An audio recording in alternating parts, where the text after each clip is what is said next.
All right, everyone, welcome back to another very familiar setting. We did this about a week ago, 2 weeks ago with Mason, aka Blues Fan Reacts. Today we're joined by King Angus, who is a Montreal Canadiens YouTuber, mostly just the NHL, but his favorite team is the Habs. Go check him out if you haven't already. And we're going to do the same type of video, but instead of the Blues, we're obviously going to do the top 10 players that have played for both the Montreal Canadiens and the Pittsburgh Penguins. How you doing, King Angus? Doing pretty good. Thanks for having me, Owen. Pretty much we'll do the same type of thing. We'll go over our top 10 lists. If we have a player that overlaps, we won't, discuss them in too much depth. We were chatting before, and we already have, I know for a fact, a couple players that have been on here that are on both of our lists. So I'll start it off. We actually talked about this guy in the live stream, or in, I forget whose live stream it was the other day. And in my number 10 spot, I have Mark Streit, who was a Stanley Cup champion with the Pittsburgh Penguins, most famous for his time in the on the island with the New York Islanders as well as the Canadiens. He started his career out with the Canadiens, played for the Islanders a good bit, went to Philly, and then went to Tampa technically before coming over to Pittsburgh and then winning a Stanley Cup. Apparently, I'm just looking now. He went back to the Canadiens afterwards. That's what I remembered most about Streit. Just adding to that point was the 2 games back in Really? Montreal. I Yeah. don't think I was a hockey fan when he was starting out his career with the Habs, but I remember those 2 games. He was a pretty solid player, and there was a lot of hype with him coming back. My number 10 player, I have Pierre Larouche. He played Yeah. back in the 1970s. 5 years in Montreal, 4 years in Pittsburgh, and he was the 8th overall pick for the Pittsburgh Penguins. I forgot to write down the year, of course.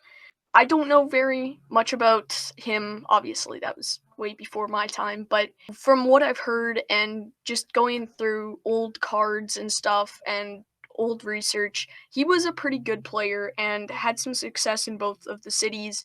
The Penguins in the 70s and 80s did not have a Mario or a Yager just yet. So in those ages, it was kind of, the Mike Bullards and Pierre Larouche, Jean Pronovost, a bunch of guys that get overlooked now because we have the Yagers and the Marios. All right, so Yeah. I have a lot of similar players on mine because my 8th pick and my 9th pick and my 10th pick are all journeyman NHL defenders. And I already went over Mark Streit and Ron Hainsey played for the Canadiens as well, which I was actually surprised about because he started his career there apparently, and he also came to the Penguins in 2017 and won a Stanley Cup. So he's my number 9 pick.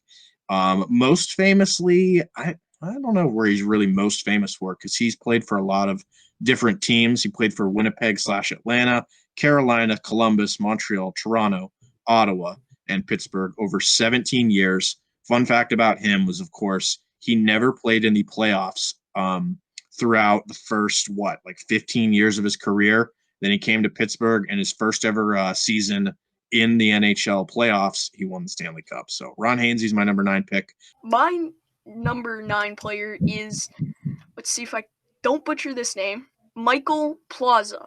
He played for the Pittsburgh Penguins in the 70s, just a couple seasons, 33 wins, 24 losses, and the Canadiens for one season, 18 wins and 6 losses. Those are regulation stats. The fun fact about him is the only 2 teams that he played for where he had a above 500 record in regulation were the Canadiens and Penguins. Besides that, he was a pretty mediocre goaltender and not really one that would be remembered in either franchise, as they've both had some pretty solid goaltenders. I So I mean, he's, actually, I've never heard of this guy. Played for the Kansas City Scouts. Wow, and St. yeah, Louis for one game. Interesting. I've never heard of him. that's how far back my dad's hockey cards go. Yeah, It's crazy. ridiculous. That's what I did for my research as well. Because again, like as I mentioned in the other video with Mason, there's no at least as far as I know, there's no database where you can find, you know, players that played for this team and this team, but Yeah. hopefully maybe someday. All right. Again, as I mentioned before, another journeyman NHL player for me, and my number 8 pick is Hal Gill, who again is a Stanley Cup champion with the Pittsburgh Penguins and another journeyman NHL defender. He played for the Canadiens in the early 2000s, or in the late 2000s, right after he came to Pittsburgh, or late 2010s. 07 to 09 with Pittsburgh, and then 09 to 2011, 2012 with Montreal. Finished his career out with Nashville and Philly. Very long career, 16 years. Very stay-at-home defenseman.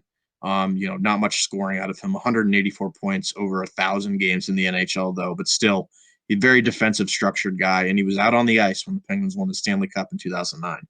Obviously, part of the 1,000 games played club, that's an accomplishment on its own, but to do it with that many teams and over that long of a period of time is ridiculous, and to have that cool of a name. My number 7 is Yannick Weber, who actually is on the Pittsburgh Penguins right now. I think he's only played a couple games.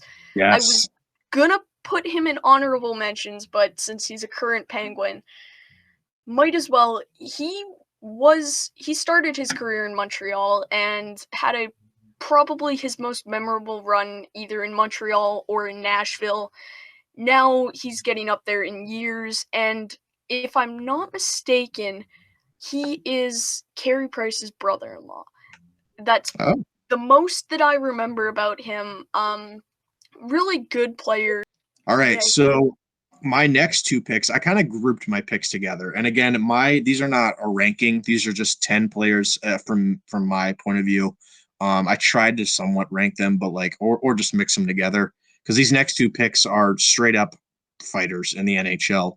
And I have in my 6th spot George Laraque, who is a very good guy, most famously with the Penguins and the Canadiens. He's still a personality in the league today, working in sports media. Also played for the Oilers for a good bit of time. 06, 07 to 07, 08 with Pittsburgh, and then finished out his career from 2008. 2010 to Montreal, 141 penalty minutes in 2007, 2008. So kind of speaks to the player that George Laraque was. All right, next up for you. I have, going to try not to butcher this name, Don Irani. He played 1 year in Pittsburgh and 2 years in Montreal in the 1970s. There's not much on him, but I wanted to put him on because he is an old school player from the not so good Penguins and the really good Canadiens. And he was a solid centerman, I believe. And yeah, he wasn't high up the depth chart on Montreal, obviously, throughout their stacked team in those 2 years that he was there. But I think he might have been in the middle 6 of Pittsburgh. All right, so my next pick, as I mentioned, George Laraque, I kind of grouped him together with another player that had a very similar style as him, and that's Arron Asham. He is a fan favorite here in Pittsburgh because he knocked out, I forget who it was. It was against Washington, and he fought so well in the NHL. Started his career with the Canadiens, played there for 4 seasons, and then towards the end of his career, played for the Penguins in 2011 and 2012. And 155 penalty minutes was his highest that he's ever gotten, and that came with Philadelphia. He was a fighter, and he was pretty good at it. My next player is Colby Armstrong. Okay. I didn't want to put him on this list because he didn't play very much for Montreal, but he's a Sportsnet personality now. I know a lot about him. Great in the media and stuff. Only 37 games played in Montreal, but pretty good with both teams. Long tenure, if I recall correctly, in Pittsburgh. Really good player, different style, and all around seems like a really nice guy. Yeah, he is. I didn't meet him specifically, but I saw him at Robert Morris University's Island Complex where there's rinks down there. And I'm like, is that Colby Armstrong? And it wasn't later until I got home. I'm like, that was totally Colby Armstrong coaching youth hockey or anything. But yeah, drafted into Pittsburgh, played there for 3 seasons, including Crosby's rookie year. So next up for me is a very recent player that's still in the league. And I'm sure you have a lot of thoughts on him because he kind of hit, right when, the Habs were had a good, cesspool of young players, and that is Alex Galchenyuk, who wasn't directly traded from the Penguins to the Canadiens, but that dude was moved around a lot, and he still has been. I forget, what is it, 7 teams now in like the past 3 years. And Galchenyuk, he did not fit in Pittsburgh, and he was traded. He came over in the Phil Kessel trade, and then he was traded as a part of the Jason Zucker trade. 45 games played, 5 goals, 12 assists, 17 points. I don't think it's a dangerous opinion to say that he had his best years with Montreal. Former 30-goal scorer in 15-16, and yeah. When I was first getting into hockey, Chucky was one of my favorite players, and Yeah. just the swagger that he had and fitting in with guys like Brendan Gallagher and even PK Subban. I really liked Alex Galchenyuk, and it kind of upset me a bit when he got traded, but he never got along with the management in Montreal, and I was glad to see him go on to Arizona. That ended up getting us Max Domi. Max Domi ended up getting us Josh Anderson, who had a pretty good year and is already a leader and a fan favorite in Montreal. I'm assuming you're not happy where he's at, though, right? Currently? No, not happy that he's in Toronto, but I'm happy that he's found some success there. My next player is Pete Mahovlich. He only played 2 seasons for the Pittsburgh Penguins, but 9 in Montreal. Absolute legend. Him and Frank Mahovolich back in the 70s. An insane pair to just have brothers on the team. It was crazy in that era for Montreal Canadiens hockey. They won a bunch of Stanley Cups, an entire dynasty in the 70s, and yeah. 4-time Stanley Cup winner, obviously a brother to Frank, and I believe, I could be wrong here, but I believe Peter was traded to Pittsburgh in exchange for Pierre Larouche. So that's kind of how that worked out. So I don't know.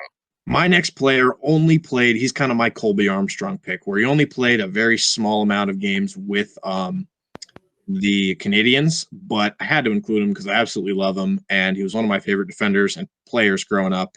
And actually, this is actually a fun fact for you, because I know you live on a farm and you name some of your cows after him. I actually named one of my cows, because I grew up on a farm as well, after Sergei Gonchar. And I absolutely love Gonchar. I named my one calf Gonch because we had like a G thing going in our family. And I named him Gonch because that was when the Penguins were winning Stanley Cups. And I absolutely love freaking Sergei Gonchar, man. He coached for the Penguins as well. He was assistant coach most recently. He was just fired, but whatever. 5 years in Pittsburgh, only 1 with Montreal. I've only named a couple calves after hockey-related things, but Gonch, that's a cool name. Wow. Yeah. There's 2 players on here where I think of, in terms of they both had really good careers with both sides. Like, for instance, I don't know, that we were just mentioning, Sergei Gonchar. Most of his time and most of his success came with, Pittsburgh as opposed to Montreal. But this next player had good success with both, and that is Alexi Kovalev, who was the Penguins' top goal scorer in the early 2000s. And because, that was when the bankruptcy and all that stuff was going underway, and Penguins didn't have many players. He actually had 2 separate stints in Pittsburgh, came over in the mid to late 90s, and then left and then came back. My number 1 is Alexi Kovalev. He made absolute magic in Montreal. Probably one of the most recent best goal scorer in the team. Best goal scorer that we've had in a long time. I can't believe 27 isn't retired. Galchenyuk wore it. Romanov's wearing it now. He was a legend in both cities. Over 100 goals in a Canadiens uniform in 5 years. Next up for me is Mark Recchi. Recchi, yes. He is my number 1 pick. The Wrecking Ball, absolute legend in Pittsburgh. Go ahead. Sorry, I love Mark Recchi. In the 1,000 game club, and 5 years in Montreal, 7 years in Pittsburgh. Second year, he put up 30 goals, and then, for the most part, stayed around that total, a 40-goal season. a 53-goal season in Philadelphia. And in Montreal, he had a lot of success with the players there in the late 90s. He was unfortunately not a part of the Cup team with Patrick Waugh. Hockey Hall of Famer as well. Mark Recchi, recently inducted Hockey Hall of Famer. 2017 was when he came in. Yeah, coach as well for the Penguins. Over 1,000 points, over 1,500 points, over 1,600 games played. 3-time Stanley Cup champion. All of them did not come with the same team. He won the Stanley Cup with Pittsburgh in 91, was traded for Rick Tocchet, so he didn't win, back-to-back with us. Went on, and only in his 1 year with Carolina, won a Stanley Cup with them in 2005, 2006, and then in his last year in the league, won a Stanley Cup with Boston in 2011. Great personality, great guy. Absolutely love Mark Recchi. He has, a lot of top 10 records for the Penguins and all-time points. He had 113 points in 90-91. Great guy. I love Mark Recchi, if you haven't already noticed. Yeah, this was a good list because that's pretty much it for me, because my number 2 pick was Pierre Larouche, who we already talked about. And I already went on my tangent about Mark Recchi, who was my number 1 pick. So we'll have the full lists in the description below. But overall, just in between us as two, separate sports fans, I've always respected the Canadiens. Only painful memory from my lifetime has been the 2010 playoffs when Yaroslav Halak just completely shut out the Penguins and stole the series. He stole Carey Price's job for that year. Yep. But other than that, really not much. And then, of course, the play-in round last year, which we don't talk about. But yeah, good, decent, not much of a rivalry between these two teams. Mm-hmm. All right. Thank you for joining me, Angus. Go check out King Angus's channel as well if you're a Habs fan or just a hockey fan in general, because I know a lot of people are just general hockey fans. And again, I'm going to turn this into a series on my channel. Thanks for joining me, King Angus, and I'll see you guys all in the next video.